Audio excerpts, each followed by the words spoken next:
Hello and welcome to the debate. I'm your host Sana Maqbool with you at PTV World. In today's show, we're going to be taking a look at Pakistan's economic outlook, a particular reference, of course, with the time that has elapsed in the current fiscal year and the kind of indicators that seem to be moving towards a positive trajectory, including the Pakistan Stock Exchange, which has also gained a number of points over the weekend, more than 800. And this, of course, adds to the values that a lot of the businesses have been putting forward with encouraging news coming in from various sectors. And, of course, with regards to the kind of month that has passed previously in the month of March, with, of course, the current account surplus also reaching its high, and then the remittances also reaching a record high in the month in Ramzan and Eid. So we're going to be taking a look at what that means in terms of how sustainable it is, with the, of course, State Bank also changing its projections with the remittances of the current fiscal year, given the numbers that have been showing up in March. But how much of that is truly a good look into what this current status is and what sort of move ahead is required for Pakistan's economic conditions, and in particular, of course, Pakistan's package with the IMF, and in the ways that it's going to move forward with the kind of conditionalities and efforts required for that front, particularly when we talk about reforms and governance. There is also, of course, the increase in exports, particularly in the textile sector, which the Prime Minister has also lauded and appreciated at a number of times, with, of course, emphasizing the fact that this is the backbone of the country's economy, and there is a lot in terms of the government and private stakeholders collaboration that has resulted in the current position.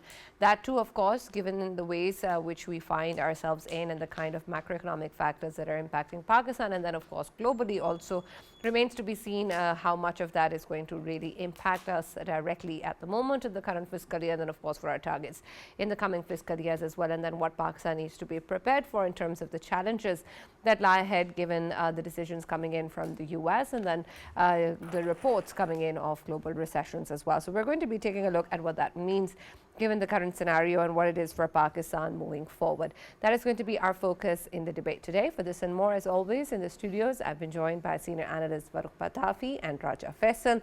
And we've also been joined online by Komal, Kenneth, Shakeel, who's a senior economist. Thank you very much, Komal, for joining us and being a part of the debate. It's a pleasure having you, as always. And I'll start with you with reference to, of course, the reports that are coming in are encouraging and are positive, and there is a lot of discussions around how this is good news for Pakistan. And while it is, I want your take, as always, in terms of what really is it that we're looking at in terms of these indicators and numbers, and how much of this is a real cause of celebration. Thank you so much, Sana, for having me. It's always a delight to join all three of you online. Um, if you remember the last time we spoke on the topic, I referred to something called how reactionary the stock market in Pakistan is, and how sentiment-based volatility dominates the stock market. So I would like to then start from there again, because I still earnestly believe that the reaction that the Pakistani investor has is rather, I would say, it's disproportionate based on the news that we have. It's of course, in any economy, news events, they have an impact on the way the stock market or the shares market reacts.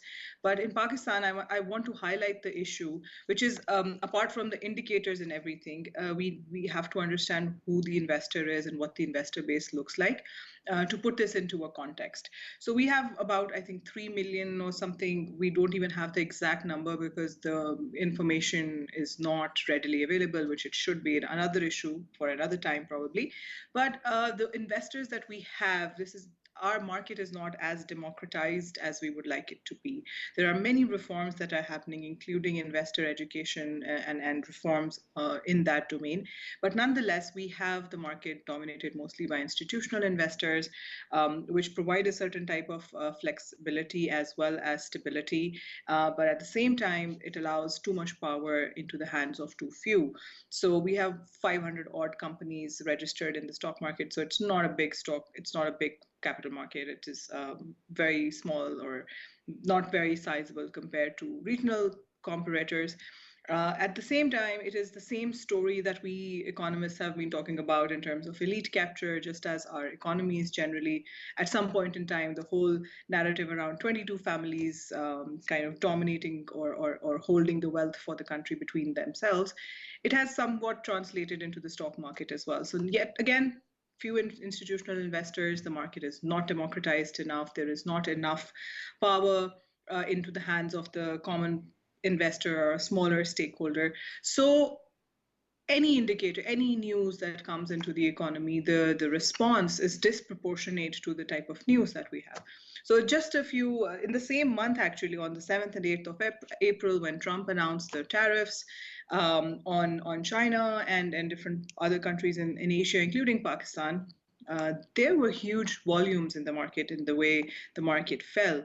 And then within the same month, actually 2 weeks apart, we have the same volume, but on the different direction. So if you see the fluctuation, the volatility, and the reaction to the news, it's, like I said, disproportionate.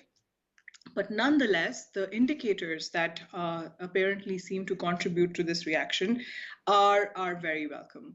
The remittances, the surplus, which is at the highest ever since 2012, and in billions, these are all good. We're doing well. The IMF program is on track. We have the minerals investor conference. We just had that last week, so things are looking good. The deputy PM from the UAE is visiting. So this looks like a very healthy investor destination now. At least there is a healthy amount of interest in the economy. The indicators seem to be doing well. Things are looking good. So I'm not saying that the stock market is completely off the rails. They are pretty much in this. They're not swimming against the tide. So this is good. But nonetheless, in short, we have to stay cautious because we have to understand the bare bones of this economy and this market, which is not very democratic. It is not very. It's not. The foundation is not very strong. So the reforms that need to take place, we can talk about that maybe in the next part. But the education, investor education, and having more of the common man participate in the stock market, that's very necessary for this to have a lasting, sustainable trajectory, positive trajectory that it is currently, as of today, embarked upon. Right. Komal, I also want your take in terms of the month of March in particular, which is being talked about a lot in terms of course, the current account surplus, and then, of course, the remittances reaching a record high, and the fact that, of course, Ramzan was there and then Eid was there falling in the same month, also contributed a lot towards this factor. But we had the State Bank also changing its predictions with regards to the current fiscal year and the targets for the remittances. And I want your take on how much of this is just situationary in terms of the kind of circumstances and that the month really just sort of saw in terms of Ramzan and Eid falling in the same month, or the fact that this is actually a real comparative take that we can have with the previous fiscal year? Sana, good question. Excellent question, actually. So this has been a debate that is there in the academic circles as well, and for a long time. This has been whether the stock market is the reflection of the real market, real economy, or it's vice versa. So usually these things go hand in hand in, I would say, informationally or well-informed economies. But in Pakistan, it may be a different story. Right now, in these, particularly these 2 months, the market has acted fairly in line with what's happening in the real economy. But again, coming back to the point, it is more reactionary than actually looking at the fundamentals. So fundamentals, yes, the direction of both the real economy and the stock market are pretty much in line. But the way things are absorbed in the market, I think, is, again, more of a reactionary emotion or sentiment-based volatility. That's the correct word to use. So once again, I'll come back to the point on whether the news or these are very normal things in the market. It happens everywhere in the world. There is Christmas, there is Easter, there is a break, there's a holiday season, there is a slow season, there is a fast season, and they are predictable. So they are already accounted for in the calculation. So it's not a surprise to anyone. Every year we know there's going to be a certain behavior around these certain times. But nonetheless, I think the indicators are also in line with how the market is behaving. And remind me if I have forgotten half of your question or part of your question midway into what I was saying. No worries. But my question also was with reference to the state bank also revising its targets. Do you think that makes sense? The state bank's targets. So I'll refrain from making any comment on that. I generally have this because I'm not a monetary economist. I generally have this notion that the state bank is doing its best, and they have done a very good job bringing the policy rates down. And if they go down further, I think that's again, if done in piecemeal and in small amounts like they are doing, this strategy, this direction is pretty sensible. I think I would definitely support it, but there can't be any abrupt or I would say to bring stability into the economy, there cannot be any surprises. So as long as they are in a certain direction and then they are able to put that out in the economy as news at the right intervals, I think the strategy is very sensible, the revision of targets. Right. Faisal, I want your perspective on this too, given the fact that, of course, we've had a lot of effort put into these 9 months of the current fiscal year with the finance ministry and the government making a lot of strides, and then, of course, with a lot of the numbers also showing growth. But I want your take in terms of how are you looking at this particular trajectory that we've seen since the start of the fiscal year till now in particular areas and sectors such as textile, which the Prime Minister has recently been lauding. Yes, and obviously if we look at the current fiscal year, of course, if we talk about decisions which were made by the current government, of course, few of them, they were very harsh decisions, but at the same time we know why they were making such decisions. And of course we know that there were visits of IMF as well, and there were successful talks with IMF, and then the positive impact on our economy was seen. And of course, if we talk about the production side, Pakistan's production side, as Prime Minister rightly pointed out, that Pakistan's textile industry is a sort of backbone of Pakistan's economy. And of course Pakistan's exports, if we talk about just the textile in 1 year, of course we have seen that it's nearly $14 billion worth of textile export which we have seen. And of course in total more than $24 billion is the exports which we are sitting at. And the whole equation suggests us that of course this year we have seen that the previously the production lines which were stopped, and the local industries which were not booming, of course this year they have seen potential, and they have seen more of investments from the local investors.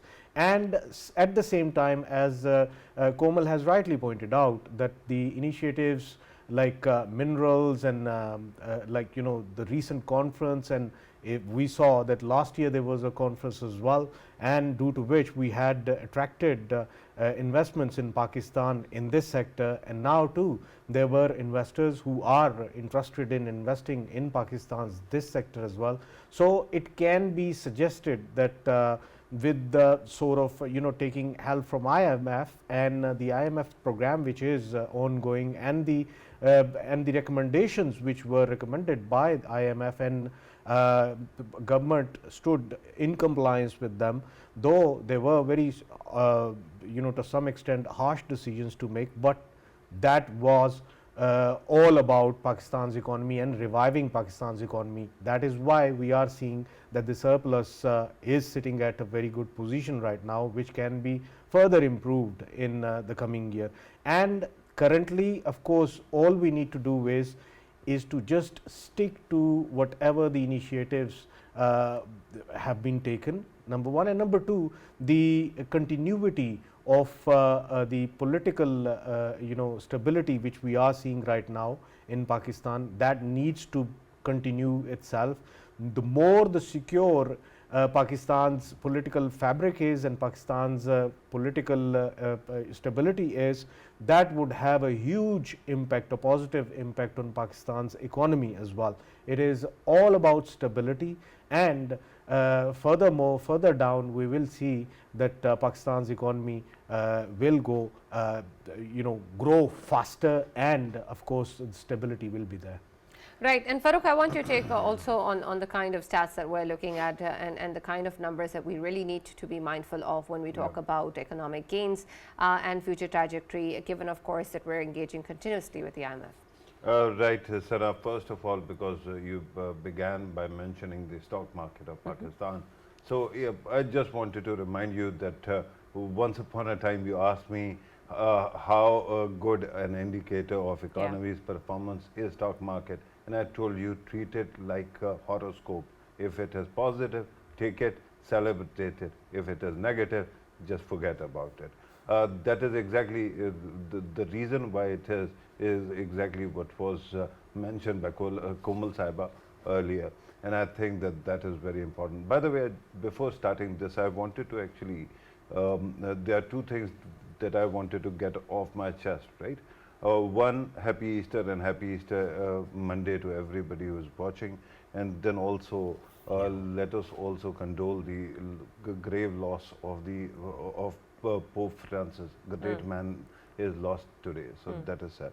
But coming back to the topic that we were discussing, I think at this moment I am not in great favor of lowering your interest rates. I've been very vociferous advocate of that, but now at this moment we are in a the world economy is in a tailspin. People, trade negotiations or trade wars, call it the way you want to, was one thing, but now it seems that the dog has caught the wagon or the car, right? The people who have been actually advocating for decoupling of China and America, they seem to be enjoying this moment. But the sad thing is that because of that, there's going to be huge fallout. But there's a possibility of America's growth actually taking a dip. Similarly, China is going to have huge consequences as well if the current tariff rates or reciprocal rates stay the same. So I hope that they come down, otherwise we might be in for a recession. I don't think the way both the economies are structured now, they're too interdependent. Right now, because of tariffs in America, what is going to happen is small manufacturers are going to have huge losses within weeks, maybe days also, because a lot of the input comes from China. So with that kind of state of affairs, we are caught in this very strange time. We don't know what to adjust for, inflation or then deflation or recession. So when this happens, you don't open up your economy too fast, and that is why it is important to be conservative in the current climate. Eventually, of course, who opposes the idea of lowering the interest rates? But right now, there are too many things that are happening, and Pakistan needs to leapfrog forward. Regarding these numbers, of course, when it comes to macroeconomic stabilization, I think Sana, stability to an extent has been achieved already, and that is also thanks to the current government, thanks to the finance minister, prime minister himself, and then thanks also to IMF and our very close allies like China, like Saudi Arabia, like UAE as well. But honestly, it breaks my heart every time I look at the numbers. And when you were talking about, 9% increase or 8% increase in textile exports, the only problem that I see in this picture is it is always textiles. It is always without value addition commodities. Our two of our neighbors are exporting God knows what. China seems to be actually a manufacturing hub of the world, contributes to 30% of global manufacturing.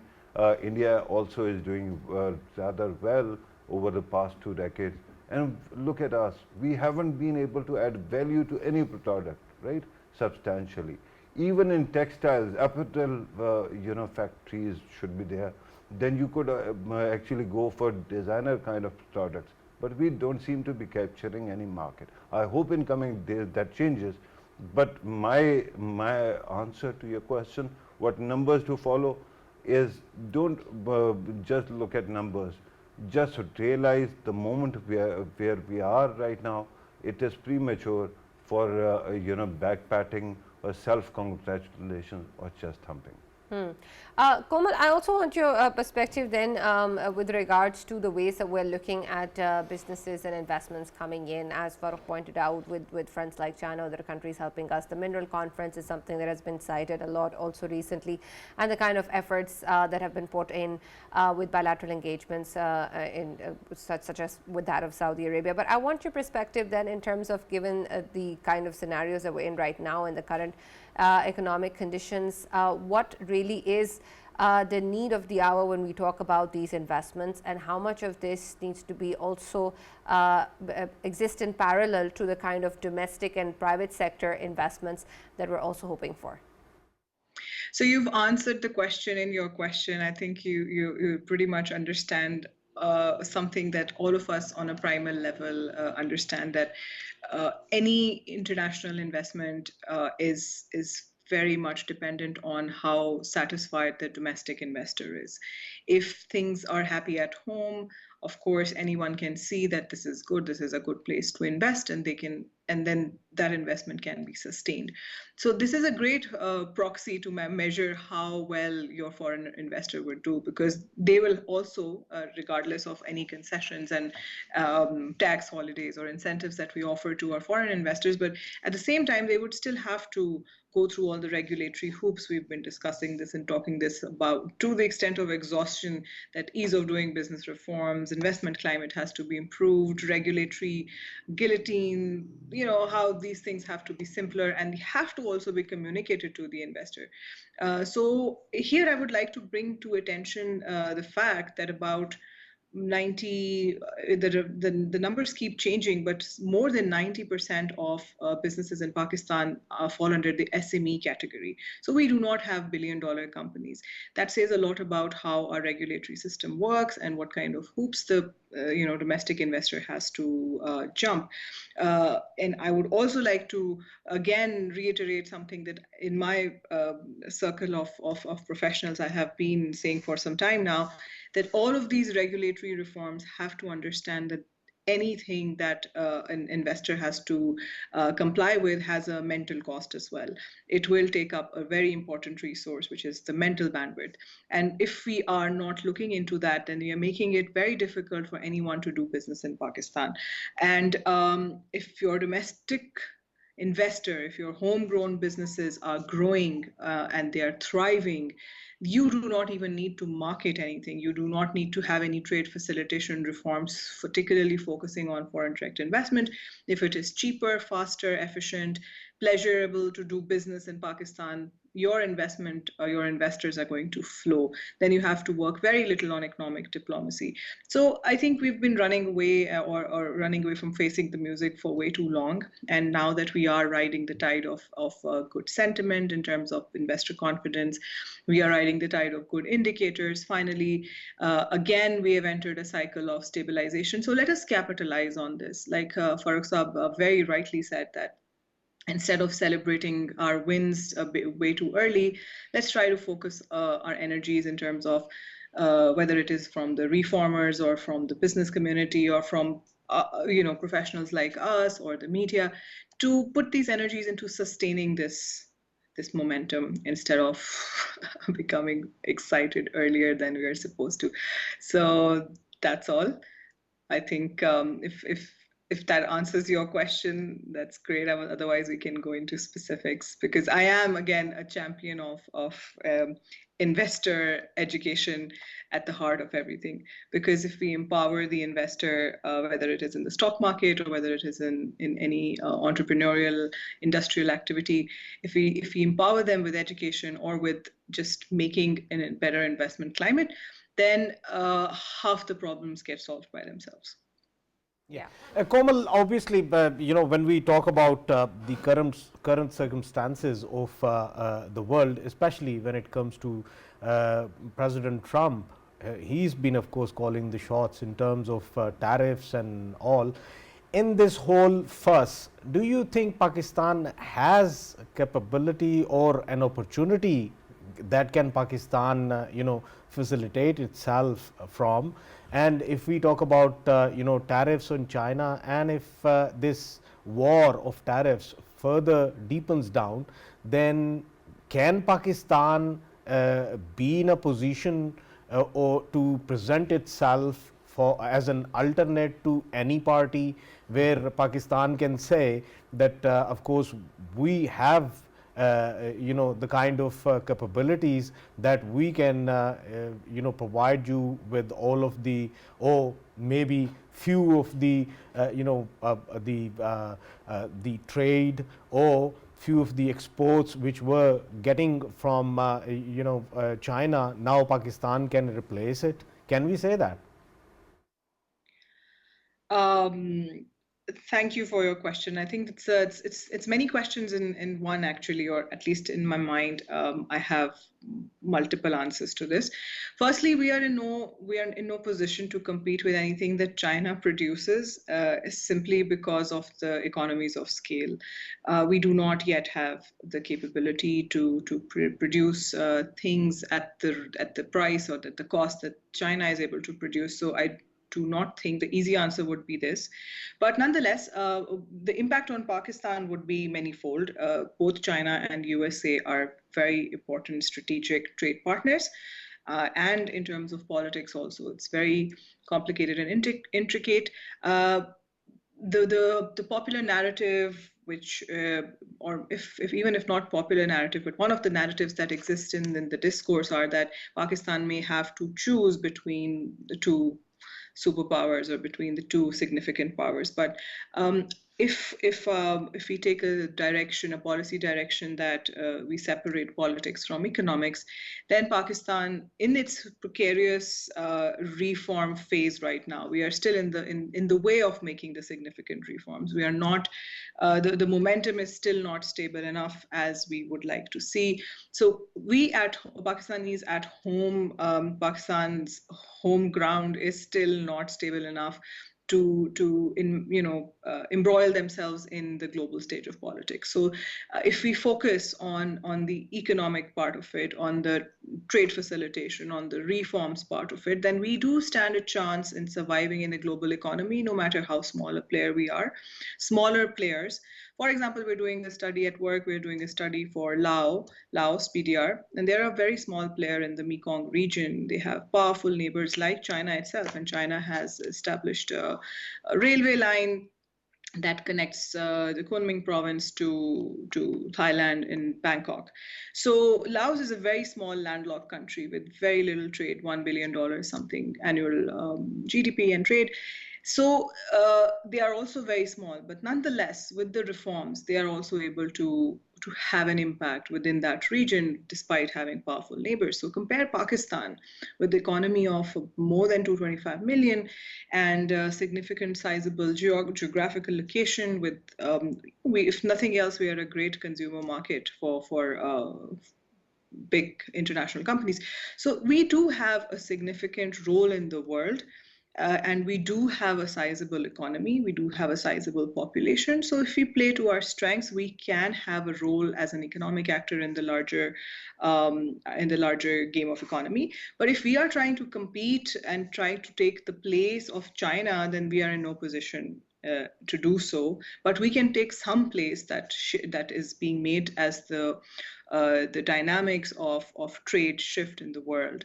We cannot know for certain what place we will take, but if we stick to our strengths and if we focus on what needs to be done, and we know what needs to be done, we have known this for many years now, then we do have a chance to capitalize on the gains, on the potential gains that the shifting economic dynamics have to offer. Right, and Farrukh, I want your perspective on that also, given what sort of position Pakistan can really carve both within the region and internationally, given these dynamics. Let me start by actually telling you about one story from my own life. Everyone has parents, so they fight also. When we were kids, there used to be these movies where parents are divorced and you're going to hell, the children are going through hell. But what happened was that one day I went to a shrink, and this was causing a lot of distress, and we discussed this. He said that, they are not going to part ways. And I asked why. He said, because of you, dummy. Yeah. So Pakistan has been advocating for quite some time that both these countries are essential. I don't think that children of, divorce can afford to see opportunity in the divorce. Pakistan has built this very close relationship with China. It has also been one of the, US has been one of the longest standing allies of Pakistan. So I don't think that there is any opportunity. Because when you talk about Pakistan as a market, Pakistan doesn't have the kind of competitive advantage when it comes to a market vis-a-vis the US. Similarly, Pakistan does not have the kind of infrastructure and economy of scale, as was pointed out, or dexterity for that matter when it comes to labor class to compete with China.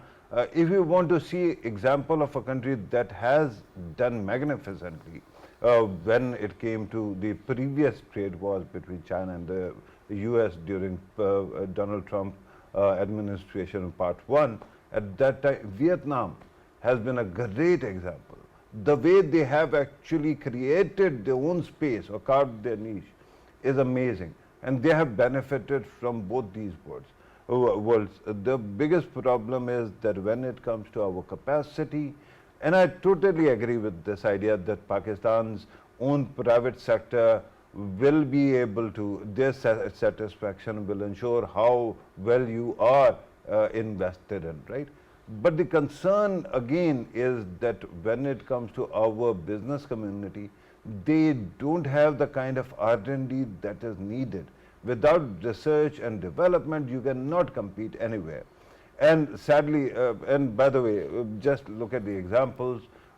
In India, when it came to, big investors coming to the market, for example, BlackRock actually recently invested in India, but how did they do it?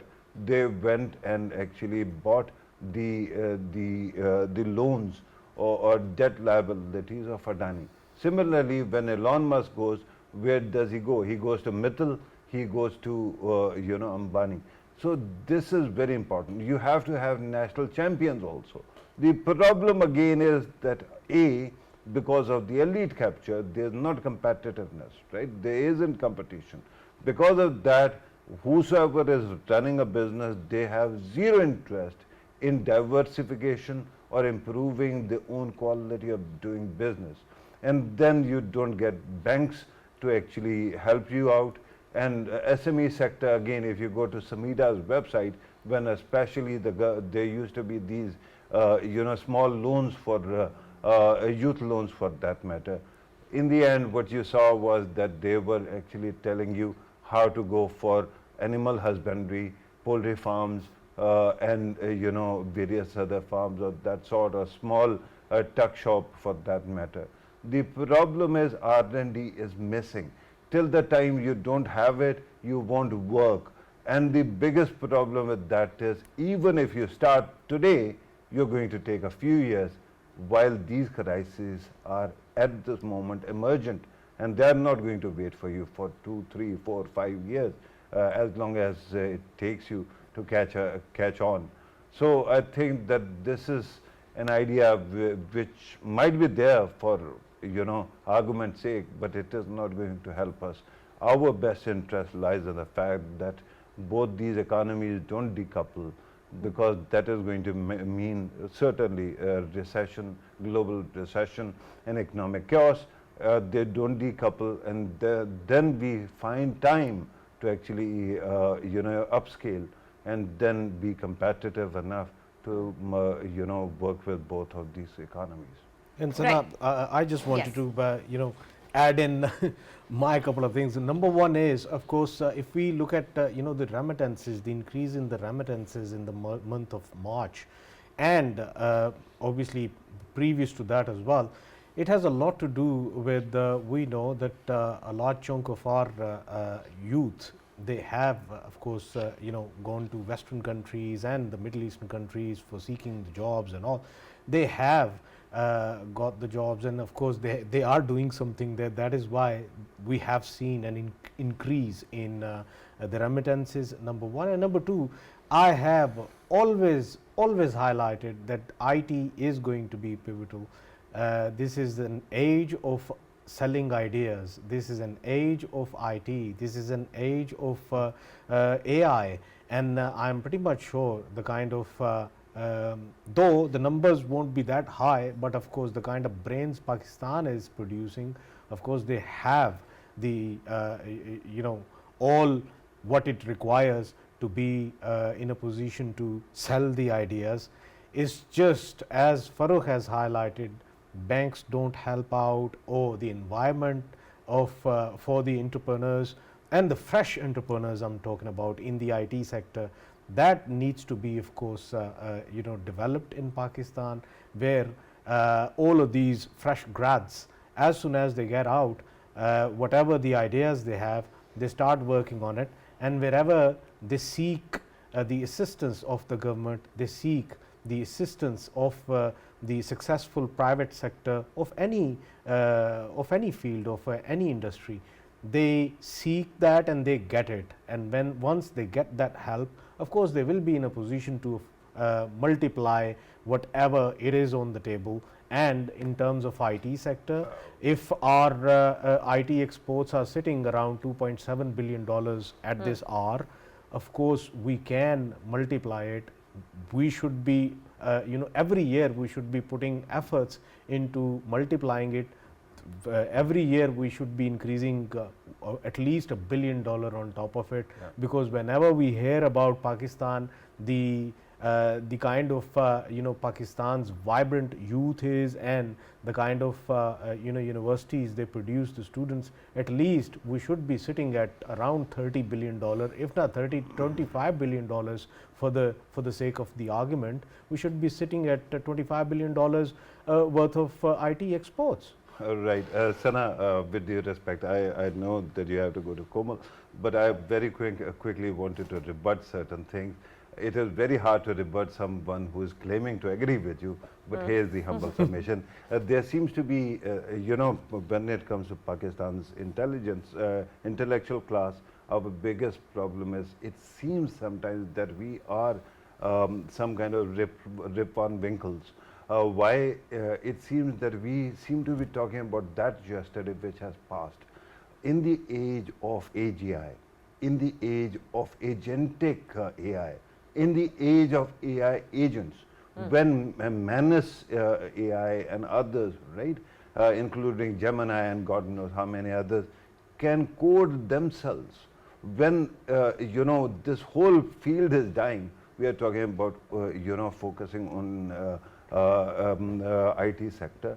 I think if you want to work on something, AI is the only solution, but the biggest problem is you are not going to have the kind of data to train a model, and you certainly don't have the kind of infrastructure that is needed to run an AI.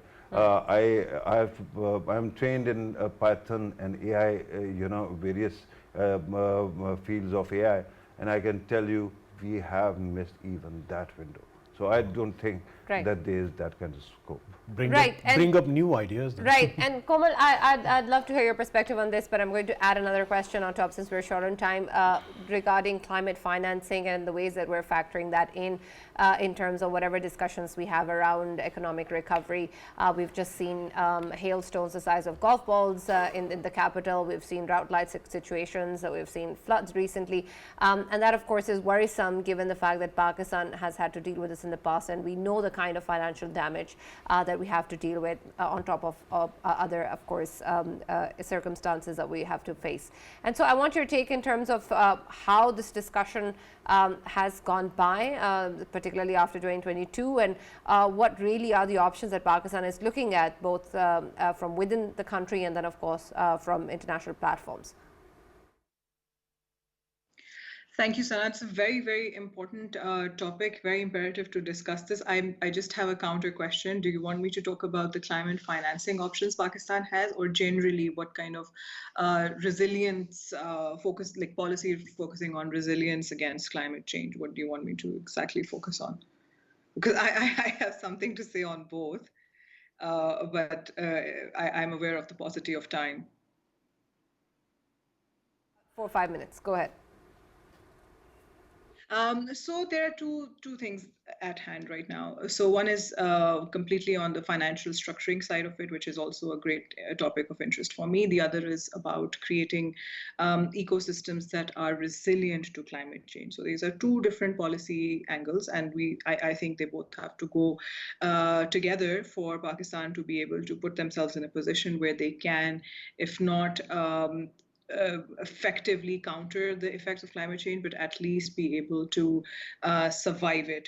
So two things. So one of those things are how we can create anticipatory actions. There's a whole discourse on anticipatory actions where a nexus of stakeholders can come together. And this is a very community-based policy approach where we look at, and of course, the scalability of that is a questionable thing, but we need to be looking at what kind of communities are most vulnerable to the impacts of climate change. So there has to be a very well thought out policy plan or policy direction on this. And this cannot be the job of the government by itself, because the government can only provide the frameworks for stakeholders to operate in. And this is where people like you and I come in, people like international partners come in, people like communities themselves come in, and people, basically everyone, all of us are going to be impacted by the changes in the climate, as we have recently seen in Islamabad also, hailstorm, this and hail the size of golf balls, and that was just unprecedented. I have never seen that in my life. So things are only going to get worse.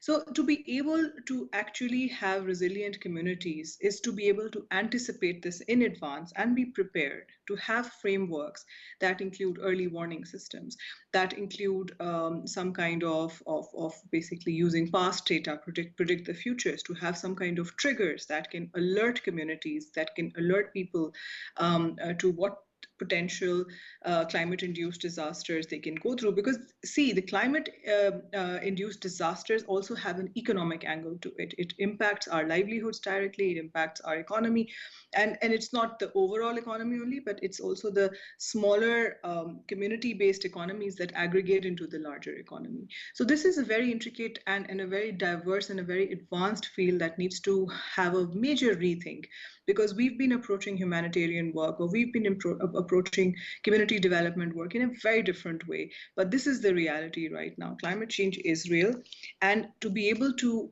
become resilient against it, that means that there has to be a better way to anticipate what is going to happen, what is the quantum of damage that these climate events can do, and how are we better equipping our societies, our communities, our infrastructure, our economic system, so that they can respond to that.